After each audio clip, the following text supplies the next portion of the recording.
This terrible event spurred Gandhi and scores of more people to take action. Though many engaged in acts of violence, Gandhi wished that people would follow strictly non-violent methods of protest. He started the Quit India movement, undertaking various acts of protest, such as the salt marches, to urge the British to give India self-rule. After the Indian National Congress declared independence, known as Purna Swaraj, taxes on salt production and consumption were instituted by the British. The reaction from Gandhi's side was marvelous.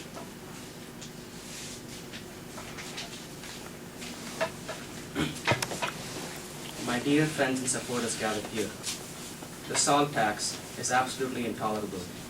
It has deprived us of our last feelings of self-sufficiency. It is said that food without salt is worthless. Therefore, by depriving us of the right to produce salt by ourselves, the British have done away with our last bits of freedom. If we are to gain our independence back, we must regain it piece by piece. And one of the first things we can do is to produce salt devoid of tax. We must remember the Amritsar massacre and what happened there. We must march, and we will gain our independence if we follow the method of Satyagraha. Onward we march.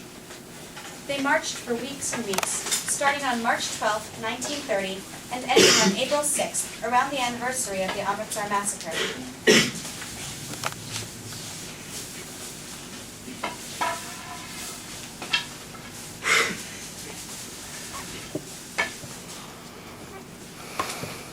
Here at the sea, we will reclaim our independence piece by piece.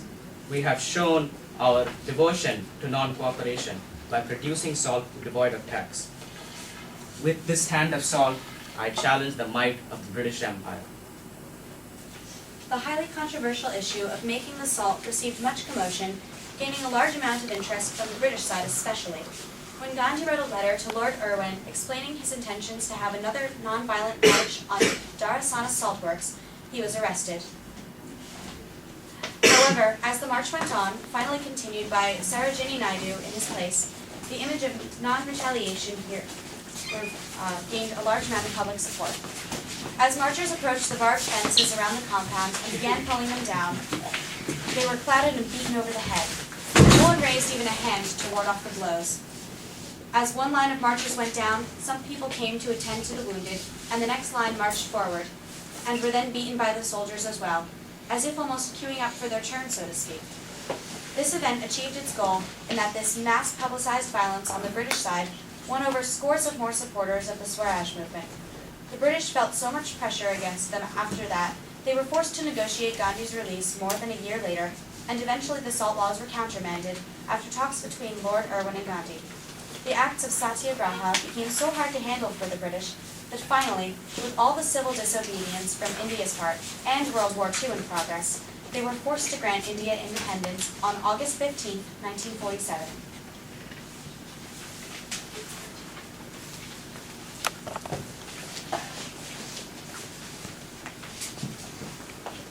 Though this country is now independent, it still faces many issues. Yes, I fear that the riots between the Hindus and the Muslims are intolerable. With all this at least semi-cooperation to gain our independence, it is not right that the two main groups of our nation are almost being divided. Bapu, you must understand that the only way to get out of the situation is to have a separate Muslim nation. This is the only way to pacify them. No, I cannot see the nation that I fought so hard to free be divided against itself. If the only way to stop the riots is for me to fast, then so be it. He fasted for weeks on end, and still there seemed to be no end to the riots. Around this time, Madeline Slade, called Meera then by Gandhi, who had come to India leaving her home in England to join the Swaraj movement with Gandhi, began to take ardent care of him during his fasts. Bapu, what is the reason for you to live in such poverty?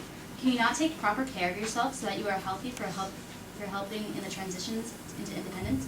Why must you fast like this? My dear child, we must be the change that we want to see in the world.